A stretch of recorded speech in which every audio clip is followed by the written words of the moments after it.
Hello students. तो last class में हमने चैप्टर कंप्लीट कर लिया था अपना ब्लड रिलेशंस, है ना। होपफुली उसके रिमेनिंग क्वेश्चन तुम लोगों से हो गए होंगे, जो नहीं हुए हैं वो पूछ लेना अपने डाउट्स। आज हम नेक्स्ट टॉपिक कर रहे हैं, दैट इज पजल टेस्ट। तो पजल टेस्ट पे भी मोर और लेस कुछ इसी तरह के क्वेश्चन जो हम जिस तरीके के ब्लड रिलेशंस पे पढ़ के आए हैं लगभग सिमिलर से हैं, और कुछ डिफरेंट टाइप मतलब फैमिली बेस्ड पजल्स भी होंगी, और इसके अलावा कुछ और सर्टन पजल्स होंगी जिसपे कि सपोज कुछ पर्सन्स गिवन होंगे और उनका एक एट्रीब्यूट गिवन होगा या एक से ज्यादा एट्रीब्यूट गिवन होंगे। फॉर एग्जांपल जैसे कहा जाए कि there are 5 persons A B C D and E, they all play one of the game out of cricket, football, hockey, badminton and table tennis. और ये तो हो गया, यानी उनके एक एट्रीब्यूट की बात हो रही है, ठीक है। और या फिर ये भी दे दे साथ ही साथ कि they like 5 different things like T, coffee, chocolate, ice cream and pasta, let's say. इस तरीके से मतलब कुछ उनके जो चीजें उनको पसंद हो और जो गेम खेलते हो, तो ये यानी हम कह रहे हैं एक तरीके से 2 एट्रीब्यूट हो गए। अब 2 से ज्यादा भी हो सकते हैं कि ये कहा जाए कि उनकी जो एज है उसके बारे में मेंशन कर दिया जाए कुछ, या उनकी हाइट के बारे में मेंशन कर दिया जाए कि one of them is 5 feet 11 inch toll, one is 5 feet 7 inch toll, इस तरीके से। तो यानी एक तरीके से हमें ये इंफॉर्मेशन गिवन होंगी, तो जितने ज्यादा एट्रीब्यूट गिवन होंगे, है ना, तो उतना ही थोड़ा टाइम लगेगा क्वेश्चन को सॉल्व करने में। पर जनरली एनटीएससी में हम देखते हैं कि एक पर्सन से रिलेटेड या तो 2 या 3 एट द मोस्ट एट्रीब्यूट्स की बात की जाती है। बहुत ही रेयर चांस है कि 4 एट्रीब्यूट्स की बात की जाए, हाँ, और 4 से ज्यादा की तो कोई चांस है भी नहीं। अच्छा, इसके अलावा एक तो ये हो गया जिसमें एट्रीब्यूट, इसके हम देखेंगे, यानी उसमें हम इस तरीके से टेबल फॉर्म कर लेंगे, अलग अलग कॉलम फॉर्म कर लेंगे कि जिन जिन एट्रीब्यूट्स की बात हो रही है, और एक कॉलम होगा जो पर्सन जिनकी बात हो रही है। तो इनको देखने से पहले एक और टाइप के जो क्वेश्चंस रहेंगे वो टेबल बेस्ड, जिसपे कि तुम टेबल बनाकर क्वेश्चन सॉल्व कर सकते हो, उसको मैं समझा देता हूँ। ऐसे होगा कि जैसे जिसमें बात तो एक ही एट्रीब्यूट की जाएगी पर वो मल्टीपल में होंगे। जैसे सपोज कहा जाए A B C D 5 persons है और उनका इंटरेस्ट 5 में से 5 सब्जेक्ट्स में है इंटरेस्ट, है ना। अब ऐसा नहीं कि हर किसी का किसी एक पर्टिकुलर सब्जेक्ट में, वो तो जो भी फर्स्ट टाइप के क्वेश्चंस मैंने बताया उसने, इसमें ये हो सकता है कि 5 सब्जेक्ट हैं, या मान लो 5 जनों ने 5 सब्जेक्ट की एग्जाम दिया और उनके फर्स्ट डिवीजन मार्क्स आए, किसी के 5 के 5 सब्जेक्ट पे आ गए, किसी के 5 में से 4 सब्जेक्ट पे आए, किसी के 5 में से 3 सब्जेक्ट में आए, तो उनको तुम एक टेबल बना के टिक करके और ऐसे लिख सकते हो, ठीक है। तो इस तरीके के क्वेश्चंस, जैसे एक ही एट्रीब्यूट की बात होती है लेकिन वो एक attribute multiple number of times belong करता है एक पर्सन को, ऐसा कह सकते हैं, ठीक है। तो इस तरीके के क्वेश्चंस को करने के 2 तरीके हो सकते हैं। एक तो अभी मैं जैसे एक एग्जांपल तुम्हारे नोट से ही ले रहा हूं, ये है तुम्हारा फर्स्ट क्वेश्चन ही है, पेज नंबर है 90। इससे है 5 पर्सन्स हैं, ठीक है, ए बी सी डी ई। तो इस तरीके, एक तरीका तो ये हो सकता है कि तुम एक ही टेबल बना ली जैसे तुमने, ठीक है। अब यहाँ पे एक तो पर्सन्स की बात हो रही है, तो एक कॉलम तो ये हो जाएगा जिन पर्सन्स की हम बात कर रहे हैं। अब यहाँ पे दे रखा है 4 सब्जेक्ट्स, तो एक 4 कॉलम इस तरीके से बना लो उन 4 सब्जेक्ट्स के, ठीक है। तो ये इधर तो आ जाएगा हमारा एक column name of the person, ठीक है। फिर इधर ये जो 4 सब्जेक्ट की बात हो रही है, English, science, maths and Sanskrit, तो English, maths, science and Sanskrit. उतना ही लिखो जिससे कि तुम्हें पता पड़ जाए कि तुम्हें मालूम होनी चाहिए चीज की। जैसे मैंने साइंस के लिए ऐसे लिख दिया सिर्फ कि आप मालूम है कि साइंस की बात हो रही है, अब संस्कृत के लिए सिर्फ ऐसे लिख सकता था, मतलब हमें मालूम होनी चाहिए चीज, ओके। अब तुम ऐसा कर सकते हो कि अब जैसे कितने पर्सन्स है, 5 है, तो ये इस तरीके से 5 रोज इनके लिए बना दी, ए बी सी डी और ये ई, ठीक है। अब जैसे जिसका भी जिस सब्जेक्ट में इंटरेस्ट है, या क्या कह रखा है इसके बारे में कि सिक्योर डिस्टिंक्शन, तो जिस जिस सब्जेक्ट में डिस्टिंक्शन मिली है वहां टिक लगा देंगे। तो जैसे है फर्स्ट इंफॉर्मेशन हमें गिवन है। अच्छा, इंफॉर्मेशन जैसे मैं ब्लड रिलेशन बता चुका हूँ, कुछ इंफॉर्मेशन होंगी फिक्स्ड होंगी, कुछ नहीं होंगी, तो जो फिक्स्ड होंगी उनको हम टिक करेंगे, जो नहीं होंगी उनके ऊपर बाद में लौटेंगे, और आगे क्वेश्चन जब हम डिफरेंट टाइप के करेंगे तो उससे मालूम पड़ता जाएगा। तो जैसे A and C secure distinction in English and science, तो ए की डिस्टिंक्शन इंग्लिश में आई है और साइंस में, तो यहाँ टिक कर देते हैं। सेम चीज सी के लिए भी है। आगे की इंफॉर्मेशन है BC and E secure distinction in science and Sanskrit. BC और E की साइंस और संस्कृत पे डिस्टिंक्शन है, तो ये B के लिए 2 टिक हो गए. C के लिए भी साइंस का तो ऑलरेडी टिक है, तो संस्कृत पे भी टिक लगा दो. ऐसे E के लिए साइंस और संस्कृत दोनों में टिक लगा दी. आगे AD and E secure distinction in English and Maths. ADE के लिए इंग्लिश और मैथ्स. ए के लिए इंग्लिश में तो ऑलरेडी टिक है, मैथ्स में लगा दिया. ऐसे डी के लिए इंग्लिश और मैथ्स में टिक लगा दिया. ऐसे ई के लिए भी इंग्लिश और मैथ्स में टिक लगा दिया. तो यही इंफॉर्मेशन गिवन है, यानी इसका अंदर इनके बाकी जैसे मतलब ए के लिए बाकी जो सब्जेक्ट रह गए संस्कृत उस पर डिस्टिंक्शन नहीं आई है, चाहो तो इधर ये क्रॉस लगा दो, बेटर रहेगा. अब क्वेश्चंस देख लेते हैं. ठीक है. The student who secure distinction in all the 4 subjects, तो हम देख रहे हैं कौन है, ई यानी option B. The student who secure distinction English science and maths, तो इंग्लिश साइंस और मैथ्स ओनली लिखा होता तो ए होता, लेकिन इंग्लिश साइंस और मैथ्स में ए के अलावा ई के भी डिस्टिंक्शन मार्क्स हैं, तो ए एंड डी बोथ होगा, यानी option C. The student who secure distinction in 3 subject except maths, maths के अलावा बाकी सब में टिक हो, तो मैथ्स में क्रॉस हो, बाकी सब में टिक, तो ऐसा है सी, यानी option C. The student who secure distinction in Sanskrit and science but not in maths and English, यानी जिसकी मैथ्स और इंग्लिश में डिस्टिंक्शन नहीं हो लेकिन साइंस और संस्कृत में हो, तो वो है बी, यानी option A. The student who secure distinction in only English and maths, तो ओनली इंग्लिश एंड मैथ्स से डिस्टिंक्शन लाने वाला कौन है, डी, यानी ऑप्शन सी. तो अब तुम्हें ये क्वेश्चंस पजल में ऐसे ही होगा कि कंप्लीट इंफॉर्मेशन गिवन होगी. पजल में जो भी क्वेश्चंस होते हैं जनरली ऐसे ही रहेगा कि ये गिवन इंफॉर्मेशन होगी, उसको पहले तो मार्क कर लेना, फिर उससे रिलेटेड क्वेश्चंस का आंसर देना है. तो इन्फॉर्मेशन मार्क करने में हो सकता है थोड़ा टाइम लगे, 3-4 मिनट, लेकिन क्वेश्चन जो उससे रिलेटेड 4 या 5 पूछे जाएंगे, उन 4-5 क्वेश्चंस को करने में 1 मिनट से ज़्यादा का टाइम नहीं लगता है.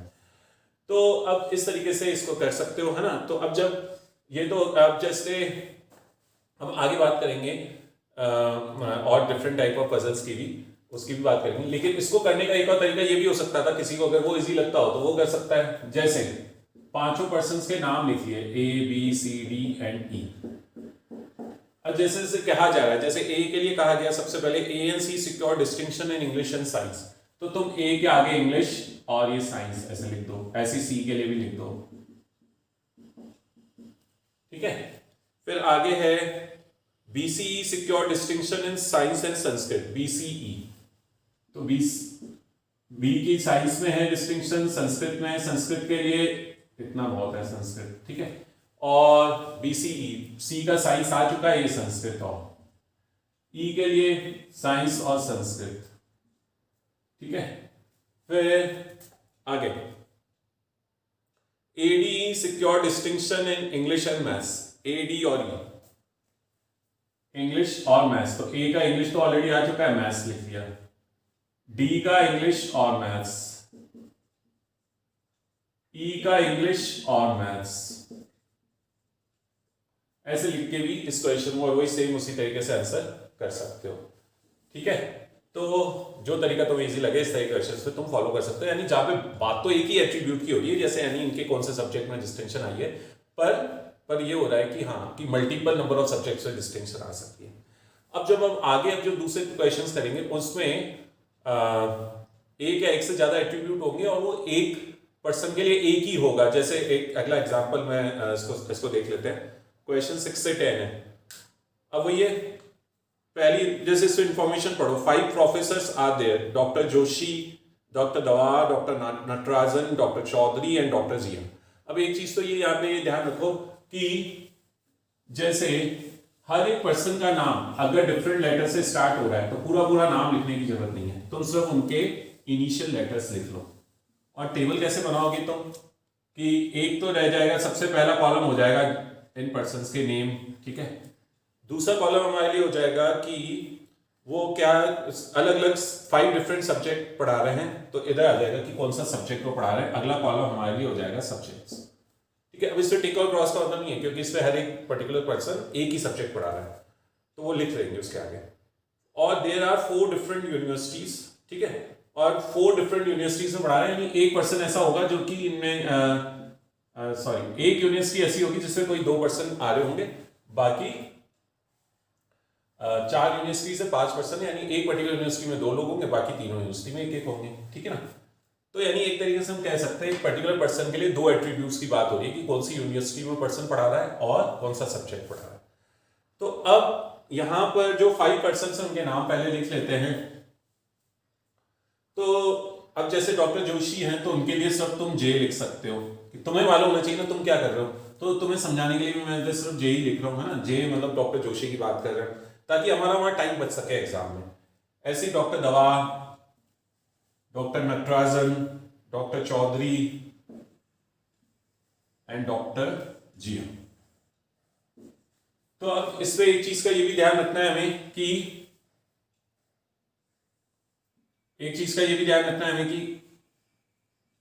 अगर इन लोगों के नाम सेम लेटर से स्टार्ट हो रहे होते तो फिर पूरा नाम लिख लेते हैं।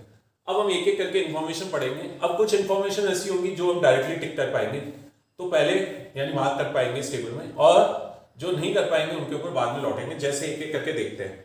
डॉक्टर चौधरी टीचेस जूलॉजी इन मुंबई यूनिवर्सिटी, तो यानी एक हमारे लिए फिक्स्ड इंफॉर्मेशन है, डॉक्टर चौधरी टीचेस जूलॉजी, तो सब्जेक्ट हो गया जूलॉजी इन मुंबई यूनिवर्सिटी। ठीक है, बाकी जितना तुम शॉर्ट में जूलॉजी के लिए जेड लिख दो क्योंकि तुम्हें मालूम होना चाहिए तुमने क्या किया है। आगे doctor Natarajan is neither in Osmania university nor in Delhi university and he teaches neither geology nor history. अब इस इंफॉर्मेशन को देखें तो अब ठीक है, जैसे नटराजन, डॉक्टर नटराजन की बात हो रही है, जियोलॉजी और हिस्ट्री नहीं पढ़ाते और जूलॉजी तो सी पढ़ा रहे हैं, मतलब डॉक्टर चौधरी पढ़ा रहे हैं, तो इसका मतलब बाकी अभी भी दो सब्जेक्ट बच रहे हैं, तो अभी हम इसको मार्क नहीं कर सकते। सेम चीज यूनिवर्सिटी के लिए, तो ये हमारे लिए डेफिनेट इंफॉर्मेशन नहीं है, इसके ऊपर बाद में लौटेंगे। फिर आगे डॉक्टर जोशी, डॉक्टर जिया, पहले तो doctor Jiya teachers physics, doctor Jiya teachers physics but neither in Mumbai nor in Osmania university, Mumbai और ओस्मानी यूनिवर्सिटी में नहीं पढ़ाती हैं। तो ये इंफॉर्मेशन कह लें कि आधी फिक्स है कि जब हमने मार्क कर लिया और रिमेनिंग नहीं है तो उसको बाद में देख लेंगे। फिर है doctor Joshi teachers history in Delhi university, तो ये एक fixed information, doctor Joshi teachers history in Delhi university. अब आगे 2 professors are from Gujarat university, यानी बचे हुए जो 3 प्रोफेसर हैं इनमें से 2 गुजरात यूनिवर्सिटी में और एक ओस्मानिया यूनिवर्सिटी में, है ना, जो 4 यूनिवर्सिटीज के नाम दे रखे हैं सर। फिर आगे 1 professor teachers only 1 subject and in 1 university only, ये आखिरी एक इंफॉर्मेशन और हमें गिवन है। एनीवे, अब वो इंफॉर्मेशंस पर आ जाते हैं जो हमने मार्क नहीं की थी। जैसे ये हमने इंफॉर्मेशन मार्क नहीं की थी, doctor Natarajan is neither in Osmania nor in Delhi university. अब डॉक्टर नटराजन की बात करें तो वो ओस्मानिया यूनिवर्सिटी में भी नहीं है और दिल्ली यूनिवर्सिटी में भी नहीं है, ठीक है, ओस्मानिया में नहीं है, दिल्ली तो वैसे भी हम देख चुके हैं, डॉक्टर जोशी है वहां और डॉक्टर चौधरी मुंबई, तो यानी ओस्मानिया नहीं है, दिल्ली नहीं है, मुंबई नहीं है, क्योंकि इनमें एक एक ही पर्सन है। हाँ, गुजरात यूनिवर्सिटी में 2 लोग हैं, तो यानी नटराजन, डॉक्टर नटराजन के लिए सब एक ही जगह बच रही है, दैट इज गुजरात यूनिवर्सिटी, तो ये उनके लिए हो गई गुजरात यूनिवर्सिटी। ऐसे ही फिर दे रखा है doctor Natarajan teachers neither geology nor history. अब देखो हिस्ट्री का तो हमें मालूम ही है कि वो डॉक्टर जोशी पढ़ा रहे हैं, जूलॉजी और फिजिक्स भी वो नहीं पढ़ा सकते क्योंकि वो डॉक्टर चौधरी और डॉक्टर जिया पढ़ा रहे हैं, तो 2 ही सब्जेक्ट उनके लिए बच रहे थे। कौन कौन से? अगर हम सब्जेक्ट्स की बात करें, बॉटनी और जियोलॉजी, लेकिन जियोलॉजी भी वो नहीं पढ़ाते गिवन है, तो इसका मतलब ही टीचर्स बॉटनी। अब एक ही सब्जेक्ट बचा, एक ही पर्सन, तो यानी डॉक्टर दवा, दैट इज जियोलॉजी। बाकी यूनिवर्सिटी का रह गया, देख लेते हैं। तो अब आखिरी एक इंफॉर्मेशन जो रह गई थी जो हमने मार्क नहीं की थी, वो थी doctor Jiya teachers physics but neither in Mumbai nor Osmania university. तो अब इन 2 लोग हैं, है ना, इनमें से एक गुजरात यूनिवर्सिटी में होना चाहिए क्योंकि गुजरात यूनिवर्सिटी में देर आर 2 पर्सन, और एक ओस्मानिया में होना चाहिए पर्सन, लेकिन डॉक्टर जिया के लिए कह दिया है she teacher neither in Osmania nor, तो यानी डॉक्टर जिया ओस्मानिया यूनिवर्सिटी में नहीं है, तो उनके लिए बस एक ही बच रही है, दैट इज गुजरात यूनिवर्सिटी, और ये ओस्मानिया यूनिवर्सिटी यहाँ। तो इस तरीके से हर एक पर्सन के उसके जो भी 2 पर्टिकुलर एट्रीब्यूट है वो हमें मालूम पड़ चुके हैं, तो यानी ये सभी के मालूम पड़ चुके हैं। बाकी जैसे मैंने पहले भी बता रखा है, जरूरी नहीं है कि गिवन इन्फॉर्मेशन से सारी चीजें हमें मार्क हो जाए, कई बार कुछ एक चीजें रह जाती है, यानी 1-2 ऑप्शंस मतलब हो सकता है एक पर्टिकुलर पर्सन, जैसे हमने सीटिंग अरेंजमेंट में भी देखा था, इस प्लेस पर या इस प्लेस पर बैठा हो, तो इसलिए वहां पर अपना टाइम नहीं वेस्ट करना है सोचते हुए कि शायद हम कोई इन्फॉर्मेशन मार्क करना भूल गए, ठीक है। हाँ बाकी और आइडिया अगर फिर भी अगर मान लो क्या पता वाकई में भूल गए हो तो हम क्वेश्चंस करते हैं तो अपने आप मालूम पड़ जाता है। यानी अगर वहाँ जैसे तुमने एक तुमने मान लो किसी पर्टिकुलर पर्सन के लिए नहीं बता पाया कि कौन सा सब्जेक्ट पढ़ा रहा है, यानी इन दो में से कोई पढ़ाता होगा, तो अगर क्वेश्चन में वहाँ पे कैन नॉट बी डिटरमिन्ड है तो वो ऑब्वियस सी बात है टिक कर दिया। लेकिन वहाँ पे ऐसा कोई ऑप्शन ही नहीं है, चारों ऑप्शन एक एक सब्जेक्ट है, तो फिर शायद तुमने कोई इन्फॉर्मेशन छोड़ दी है उसके ऊपर, वापस आओ। ओके अभी हम क्वेश्चन देख लेते हैं। हु टीचेस जियोलॉजी, तो जियोलॉजी इज टॉट बाय या डी लिख रखा है doctor Dava, option C. Which university is Dr. Jia from? So Dr. Jia is from Gujarat University, that is option E. Who teaches botany? Botany is taught by Dr. Natarajan, that is option D. फिर who is from Osmania University? तो Osmania University से there is one person Dr. Dawa, that is B option. इसके अलावा है which of the following combinations is correct? तो इसमें option से चलना पड़ेगा हमें। तो दिल्ली यूनिवर्सिटी डॉक्टर जिया सही नहीं है ये तो। डॉक्टर चौधरी जियोलॉजी, जूलॉजी है वो, जियोलॉजी नहीं है, ठीक है, तो वो भी सही नहीं है। डॉक्टर दवार मुंबई यूनिवर्सिटी, डॉक्टर दवार मुंबई, वो भी सही नहीं है। डॉक्टर नटराजन गुजरात यूनिवर्सिटी, तो ये सही है, तो ऑप्शन बी। तो यानी ऑप्शन से चलो, जो ऑप्शन सही है उसको टिक करो और आगे बढ़ो। ओके अब जो नेक्स्ट हैं पजल्स पे एक फैमिली बेस्ड भी क्वेश्चंस आते जाते हैं, ठीक है, ये तुम्हारे यानी ब्लड रिलेशन में भी आ सकते हैं और इससे पजल टेस्ट में भी। तो अब क्वेश्चन 11 to 15 देख लेते हैं। तो एक बार इसको तुम देख लो इन क्वेश्चंस को 11 से 15, ठीक है, और इसको हम यहां कर रहे हैं अभी। तो क्वेश्चन नंबर 11 to 15। अब इसमें ये दिया हुआ है कि there are 6 members in a family out of which there are 2 married couples. तो अब एक ही फैमिली में 2 मैरिड कपल है, तो हो सकता है वो 3 जनरेशन में और 6 ही लोग हैं, तो वो जनरली ट्री डायग्राम कैसा बनता है, ऐसा। जब 2 मैरिड कपल होते हैं और 3 जनरेशन में होते हैं, ठीक है,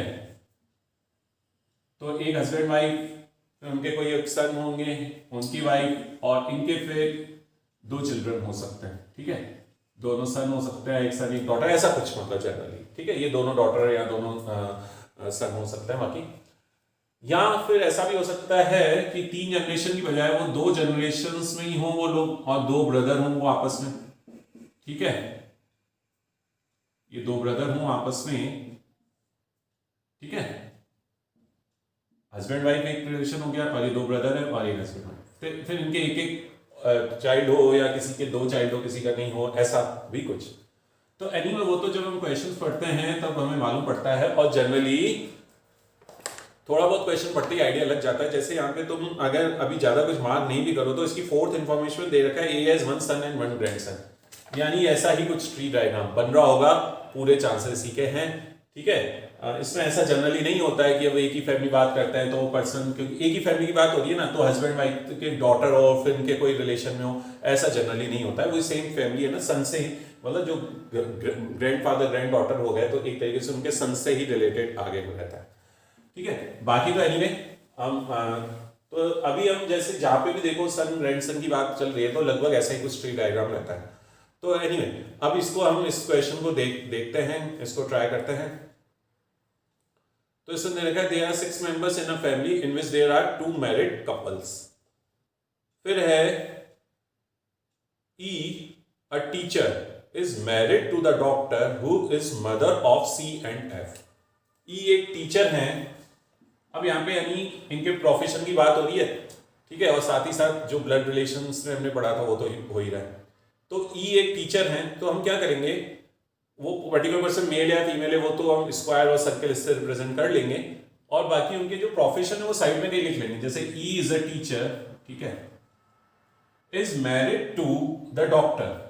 अब कौन है पर्सन हमें नहीं मालूम, पर वो डॉक्टर है, and she is mother of C and F, यानी कुछ इस तरीके से, यानी ई हमें मालूम पड़ गया, E is a male person married to a female doctor, who is that female we don't know अभी, ठीक है, आगे देखेंगे, and mother of C and F, यानी इनके फिर 2 बच्चे हैं सी और एफ, अब इनके जेंडर अभी हमें नहीं मालूम। ओके आगे बढ़ते हैं। B is the lawyer is married to A, B is the lawyer and is married to A, ठीक है। एनीवे अभी तो हम मार्क नहीं कर पा रहे हैं क्योंकि हमें ईसीएफ मालूम है यहाँ, और ईसीएफ की तो बात हुई नहीं है, तो ये इंफॉर्मेशन अभी हम मार्क नहीं कर पा रहे हैं, आगे बढ़ते हैं। अभी देखा A has one son and one grandson, तो यानी डेफिनेट सी बात है, जो अभी मैंने एक एग्जांपल दिया था उसी तरीके का ट्री डायग्राम ये हमारे पास बन रहा है। तो अभी देखा है A has one son and one grandson, पर इन दोनों से कौन ए है वो हमें नहीं मालूम, तो आगे बढ़ते हैं। फिर है of the two married ladies one is a housewife, तो यानी एक तो ये डॉक्टर है, तो ये दूसरी कौन हो गई, हाउसवाइफ। अब जो इंफॉर्मेशन हमने एक ही पढ़ी थी अभी, अब जो इंफॉर्मेशन हमने छोड़ दी है उसके ऊपर या तो सारी इंफॉर्मेशन पढ़ लो, उसके बाद आ जाओ। जैसे अगली इंफॉर्मेशन हम देखें, there is also one student and one male engineer in the family, तो अभी इसको भी बाद में देख लेंगे। तो अब जो इंफॉर्मेशन हमने मार्क नहीं की थी उन पे ऊपर आते हैं। जैसे है E is a teacher married to the doctor, वो तो हो गया था, चलो। फिर था हमने B the lawyer is married to A, couple एक फिर हमारे इसी जनरेशन बन रहा है, तो यानी बी इज द लॉयर, तो ये बी हो जाएगा पर्सन और ये लॉयर, क्योंकि ये तो हाउसवाइफ है, और मैरिड टू है, और बी इज मैरिड टू ए, ये भी गिवन है, तो यानी ये ए। अब ए बी सी ई और एफ तो आ गए, यानी बचा डी, यानी ये डी इज द डॉक्टर। अब इससे दे रखा है ई इज अब इससे दे रखा है there is also one student one male engineer, तो यानी इन दोनों में से कोई एक मेल है और दूसरा पर्सन जो है वो मेल है फीमेल है हम नहीं बता सकते, और जो मेल है वो इंजीनियर है, तो यानी इसका अंदर जो दूसरा पर्सन है वो एक स्टूडेंट है। तो अभी हम इनमें से किसी का भी जेंडर नहीं बता पा रहे हैं, पर हमें ये मालूम है इनमें से एक इंजीनियर है, ठीक है, और एक स्टूडेंट है। तो एक बार इंफॉर्मेशन पढ़ लेते हैं, समझ आएगा क्वेश्चंस अपने आप। अब तुम ये कहोगे तो शायद अब यहाँ पे सबसे बड़ी चीज जो हमें लगती है कि शायद हमने कोई इंफॉर्मेशन मिस कर दी है, मार्क नहीं कर पाए हैं, तो वापस देखने बैठ जाते हैं, ठीक है, और फिर इस पे टाइम वेस्ट कर देते हैं कि सी और एफ का जेंडर क्या है ये फाइंड करने में, और कई बार गलती भी कर देते हैं, गलत भी मार्क कर देते हैं, जबकि अपने कुछ गिवन ही नहीं होता है। तो मैं ये कह रहा हूँ कि तुम तो अपना जितना मार्क हुआ है अपने ऊपर कॉन्फिडेंस रखो, क्वेश्चंस पे चलो, अपने आप क्वेश्चन से आइडिया हो जाएगा कि तुमने कुछ गलत तो नहीं किया है। जैसे पहला है how is A related to C, तो उसका तो आंसर मिल ही रहा है, A is the grand mother of C, that is D option. फिर अगला है who among the following is the housewife, उसका भी आंसर मिल गया, ए यानी option A. How is C related to F, अब अगर हमने कहीं गलती की होती तो सी रिलेटेड टू एफ का एक डेफिनेट आंसर आता ब्रदर या सिस्टर, कुछ ऐसा, लेकिन यहाँ पे एक ऑप्शन ये भी है ब्रदर और सिस्टर, तो यानी समझ जाओ तुम बिल्कुल सही करके बैठे हो, ब्रदर और सिस्टर ही हो सकता है, क्योंकि हमें सी और एफ में से किसी का भी जेंडर अभी नहीं मालूम पड़ा है, तो यानी ऑप्शन सी हो जाएगा इसका आंसर, ब्रदर और सिस्टर। ऐसे आगे देखो विच ऑफ द, अगला क्वेश्चन देख लो, क्वेश्चन से पता पड़ जाता है कि हमने इन्फॉर्मेशन सही मार्क की है नहीं। अब अगला देख लो which of the following represent the group of the females in the family. अब यहाँ पे ऑप्शन डी नहीं होता, डेटा इनएडिक्वेट, यहाँ भी कुछ 3 पर्सन के नाम दे देते, तो यानी हमने कहीं ना कहीं गलती की है क्वेश्चन मार्क करने में, यानी सी और एफ के भी जेंडर मालूम पड़ने चाहिए, वापस देखना पड़ेगा। लेकिन जब डेटा इनएडिक्वेट दे दिया, हमारे लिए भी यही है कि हम बता नहीं सकते कि ए और डी के अलावा तीसरी जो फीमेल है या है भी कि नहीं है ना, ठीक है, हो सकता है दोनों मेल हो। ओके आगे, which of the following is true, अब यहाँ पे नहीं दे रखा है there is also one student and, अब ये है कि which of the following is true about the grand daughter in the family. अब अगर हम यहाँ पे आ जाएं और ये देखें कि दे रखा था doctor is mother of C and F, और अगर हम यहाँ पे ये बात देखें कि बिगनिंग में हमें ऐसा भी कुछ नहीं दे रखा है कि दे आर 3 फीमेल्स, तो यहाँ पे अगर कोई वन मेल इंजीनियर है तो यानी एक तो मेल है और दूसरा जो यहाँ पे चाइल्ड है दैट इज स्टूडेंट, यानी अगर वो ग्रैंड डॉटर होगी तो वो स्टूडेंट ही हो सकती है, ठीक है, तो दैट इज बी ऑप्शन। अब तुम यहाँ पे एक और कि हमें तो ये मालूम नहीं है कि वो दूसरी पर्सन जो है there is also one student one male engineer, ऐसा कहीं दे नहीं रखा है कि एक ग्रैंड डॉटर है इनकी एक ग्रैंड सन है, तो ऐसा नहीं दे रखा है, लेकिन उन्होंने क्वेश्चन अपनी तरह से कह दिया कि अगर वो ग्रैंड डॉटर होती तो वो उसका profession that is she is student, ठीक है। तो ये इस तरीके से हमने ये सारी चीजें मार्क कर ली, ठीक है। अब यहाँ पे तो ये कह सकते हो कि A has one son and one grand son, A यहाँ पे अगर ये इंफॉर्मेशन देखो फोर्थ वाली जो है A has one son and one grand son, इसका अंदर जो दूसरा जो है वो दैट इज ग्रैंड डॉटर, ऐसा कह ही सकते हैं, ठीक है। तो यहाँ से वैसे ही क्लियर हो रहा है क्योंकि दे रखा है ना वन ग्रैंड सन, 2 दे रखा होता है ऐसा कुछ, तो कहते हैं दोनों मेल है, वन ग्रैंड सन दे रखा है यानी another one is grand daughter, तो यानी ये जो क्वेश्चन है बिल्कुल सही है कि grand daughter that is she is a student. Okay, अब जो नेक्स्ट है वो थोड़ा सा डिफिकल्ट लग सकता है क्वेश्चन करने में, क्योंकि इनमें कुछ बहुत ही ज्यादा एट्रीब्यूट्स, 4 एट्रीब्यूट्स की बात की हुई है, तो एक बार देख लेते हैं, पर अपने ओन पर तुम फिर भी इसको ट्राई करो मेरे यहाँ क्वेश्चन करने से पहले। तो क्वेश्चन 16 to 20 इसको देख लेते हैं, ठीक है। तो क्वेश्चन 16 से 20 है, इससे तेरा फाइव हो सकता है इसको तुमने किया हो और कहीं कुछ अटक गया हो, मामला नहीं आगे बढ़ पाया हो, कोई प्रॉब्लम नहीं है, एक बार देख लेते हैं। There are 5 friends A, B, C, D and E. 2 of them are businessmen while other 3 belong to 3 different occupations.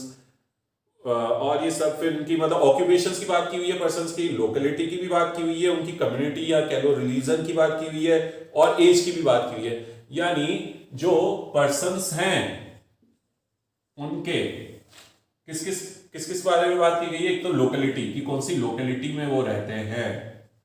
दूसरा किसकी बात की गई है कि उनके प्रोफेशन की या कह लो ऑक्यूपेशन की। तीसरा किसकी बात की गई है, उनकी कम्युनिटी या यूं कह लो रिलीजन की, ठीक है।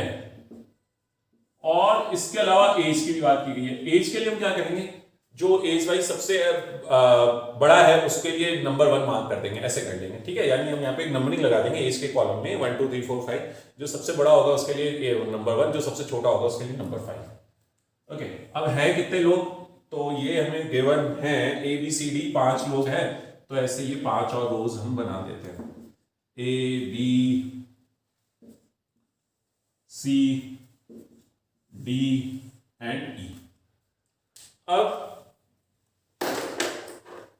एक एक करके देख लेते हैं इंफॉर्मेशन। अगर तुम ये सारी इंफॉर्मेशन पढ़ते जाओगे तो या कोई भी डेफिनेट इंफॉर्मेशन इनमें से नहीं है। अगर पहली डेफिनेट इंफॉर्मेशन हमें मिल रही है तो ये लास्ट से 4th लाइन में D is the cloth merchant, तो D is the cloth merchant पूरा लिख दो, क्लोथ मर्चेंट, या सिंपली क्लोथ भी बहुत है कि भाई तुम्हें मालूम होना चाहिए ना तुम क्या कर रहे हो।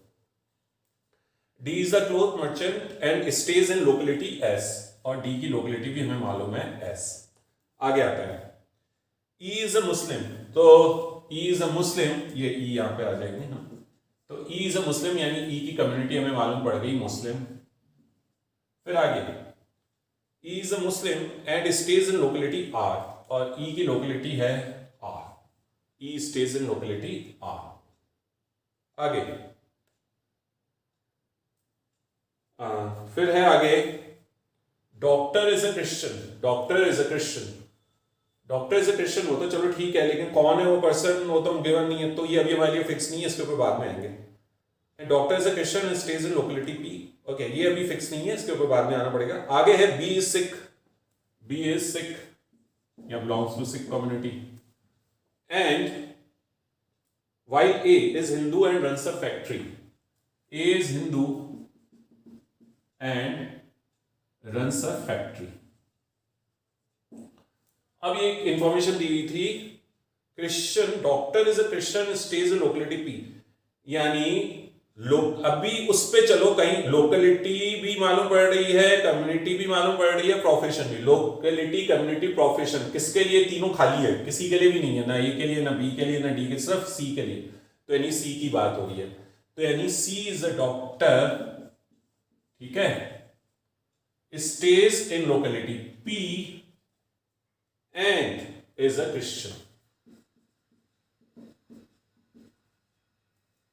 अब तुम्हें बिगनिंग में जो इंफॉर्मेशन दी थी उन पर हम लौटते हैं। इसमें दे रखा था 2 of them are businessmen, तो वो तो हो गया फैक्ट्री और क्लोथ मर्चेंट, और बाकी 3 अलग अलग प्रोफेशन को बिलोंग करते हैं, वो अभी हम देख लेंगे।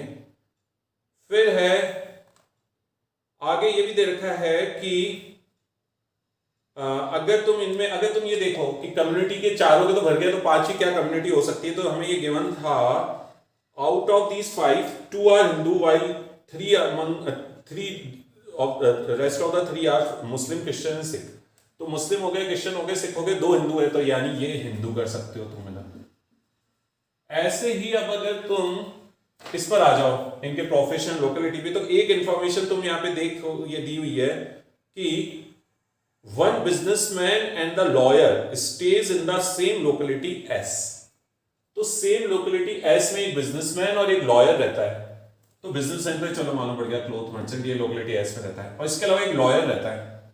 अब यानी ये लॉयर नहीं हो सकता पर्सन, और बाकी तो सबके प्रोफेशन मालूम है, तो यानी यही पर्सन लॉयर हो सकता है बी, और ये कौन सी लोकेलिटी है, एस। अब हमें ये भी दे रखा था one businessman and the lawyer stays in the same locality S while the three stays in locality P Q R। तो P मार्क हो गया, R मार्क हो गया, ये Q। अब अगर प्रोफेशन की बात करो तो हमें ये मालूम था दो बिजनेसमैन है, आगे एक लॉयर, एक डॉक्टर और एक इंजीनियर है, तो ये रिमेनिंग पर्सन जो है यही इंजीनियर है। यानी अगर हम पांचों पर्सन की बात करें तो इनके तीनों एट्रीब्यूट्स तो कंफर्म तरीके से हमें मालूम पड़ गए। बाकी एक ही चीज बच रही है, एज की। तो एज वाइज बस एक ही यहाँ पे एक चीज दी है, the lawyer is oldest in age. Lawyer is oldest in age, तो इसको हम मार्क कर देते हैं कि यानी इसके लिए नंबर 1 की है सब। फिर एज वाइज सबसे बड़ा है तो नंबर 1 मार्क कर दो। अब lawyer is oldest while one of the businessman who runs the factory is the youngest, तो इसके लिए 5। अब बचते हैं 2, 3, 4 इसके लिए। अब आगे अब अगर देखो, the other businessman is a cloth merchant and age wise lies between doctor and lawyer. अब lawyer age wise first place पर है ना। अब डॉक्टर और लॉयर के बीच में है ये अदर बिजनेसमैन, ठीक है। अब the other businessman is a cloth merchant and age wise lies between doctor and lawyer. यानी डॉक्टर से तो ऑब्वियसली बात, लॉयर से ऑब्वियसली बात है छोटा है, डॉक्टर से बड़ा है, ठीक है। अब अगर तुम बात करो कि इस अदर बिजनेसमैन की एज वाइज ये कौन से प्लेस पे हो सकता है, तो एज वाइज ये 5th प्लेस पे तो हो नहीं सकता है ना, फर्स्ट प्लेस पे हो सकता है, इतना तो क्लियर है। यानी सबसे बड़ा भी नहीं है, सबसे छोटा भी नहीं है। अब ये डॉक्टर लॉयर के बीच में एज वाइज लाया करता है, तो इसका मतलब इससे छोटा डॉक्टर से छोटा हुआ है ना, और लॉयर से बड़ा है ये मालूम है, और डॉक्टर से छोटा है ये वन ऑफ द पर्सन जो फैक्ट्री रन कर रहा है ये भी इससे छोटा है। यानी कम से कम 2 लोग इससे एज में छोटे और एक बड़ा है। तो यानी एज वाइज इसका रैंक जो है, अगर जो सबसे बड़ी एज वाला है उसको रैंक 1 दे रहे हैं, तो या तो ये 2nd प्लेस पर है या ये फिर 3rd प्लेस पर है, ठीक है। अब ऑब्वियसली बात है कि अगर 2nd या 3rd प्लेस पर है तो डॉक्टर की प्लेस क्या हो सकती है एज वाइज। अब डॉक्टर एज वाइज 2nd तो हो नहीं सकता है, क्योंकि डॉक्टर से बड़ा लॉयर तो है, ये तो मालूम है, और क्लोथ मर्चेंट, तो यानी डॉक्टर एज वाइज 3रे प्लेस पर हो सकता है, और उससे छोटा मालूम है कि ये फैक्ट्री जो रन, यानी डॉक्टर की एज 3रे या 4थे प्लेस पर हो सकती है, ठीक है। अब यहाँ पे एक चीज है, शायद मैंने ये पहले भी कई बार वैसे बोल ही चुका हूं मैं, कि अब जब ऐसा कुछ मेंशन हो ना तो तुम तो एग्जैक्टली बिटवीन के हिसाब से कर लिया करो। अब अगर यही कॉलम, यही मैं तुम्हें एग्जैक्टली बिटवीन के हिसाब से बोलूं, एग्जैक्टली बिटवीन, अब तुम कहोगे ऐसा तो कुछ लिखा हुआ नहीं है, तो मैं कह रहा हूं कि वही चीज है कि एनटीएससी में ये लैंग्वेज मैं उसका कुछ कर नहीं सकता हूं। कई बार क्वेश्चन होता है एग्जैक्टली बिटवीन लिखा होना चाहिए, सब बिटवीन करके और क्वेश्चन के आंसर्स वो दे देते हैं। तो अब अगर यही एग्जैक्टली बिटवीन के हिसाब से बात करें तो अब क्योंकि इस क्लोथ मर्चेंट की एज लॉयर और डॉक्टर बीच में, तो लॉयर को फर्स्ट प्लेस दे चुका है, तो अगर इसको 2nd देंगे तो एग्जैक्टली बीच में इसका फिर ये डॉक्टर की 3rd हो जाएगी। और अगर इसको 3rd देता है, मान लो इसको 3rd देता है, तो डॉक्टर को फिर 5th प्लेस देना चाहिए कि भाई 1st और 5th से ही 3rd एग्जैक्टली बिटवीन कहलाएगा, तो वो 5th तो हो नहीं सकती। तो इसके एग्जैक्टली बिटवीन के हिसाब से करो तो ये 2nd प्लेस पर है, ये 3rd के प्लेस पर है, ये 4th पर। तो तुम तो एग्जैक्टली बिटवीन के हिसाब से क्वेश्चन देख लो। हाँ, अगर क्वेश्चन में can not be determine type option होगा, जबकि ऑप्शन में होना भी चाहिए क्योंकि तो हम वो मार्क कर देंगे। पर अगर एज वाइज कुछ दे ही रखा होगा तो हम एग्जैक्टली बिटवीन के हिसाब से जो हमारा आंसर निकल रहा है वो मार्क कर देंगे। एक बार क्वेश्चन देख लेते हैं, अपने आप क्लियर होगी चीज। तो है who stays in locality Q, तो लोकेलिटी क्यू में कौन है, ए है, यानी option A. What is E's occupation, E's occupation is engineer, that is option B. Age wise who among the following lie between A and C. अब A जो है age wise सबसे छोटा है, और सी अगर एज वाइज बात करें, अब वही ना, अगर सी को तुम 4th प्लेस दे दोगे तो फिर कैन नॉट बी डिटरमाइंड भी हो सकता था आंसर, लेकिन एग्जैक्टली बिटवीन के हिसाब से वाले के हिसाब से चलो तो ये इंजीनियर इन दोनों के बीच में है, ए और सी के बीच है या नहीं। तो और ऐसे he can not be determined option नहीं है, तो एग्जैक्टली बिटवीन के हिसाब से जो हमारा आंसर निकल रहा होगा उसके हिसाब से मार्क करना पड़ेगा। तो ए एंड सी के बीच में हो गया इंजीनियर। आगे व्हाट इज बी's ऑक्यूपेशन, तो बी की ऑक्यूपेशन देख सकते हो लॉयर, यानी ऑप्शन सी।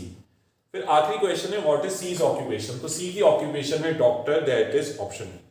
तो ये कुछ क्वेश्चन मैंने तुम्हारे साथ किए हैं, ये आगे के 4 सेट मैंने तुम्हारे साथ किए, अगले 4 सेट तुम करने की कोशिश करो। फिर उसके बाद एक टीम सिलेक्शन वगैरह इस पर बेस्ड क्वेश्चंस भी रहते हैं, उनको देखेंगे नेक्स्ट क्लास में, और रिमेनिंग जो और थोड़े डिफरेंट टाइप के क्वेश्चंस हैं पजल्स में आते हैं, तो नेक्स्ट क्लास में इस चैप्टर को कंप्लीट करेंगे। तुम एटलीस्ट क्वेश्चन नंबर 40 तक खुद करो, 20 तक मैंने तुम्हें करवा दिए। Okay, thank you.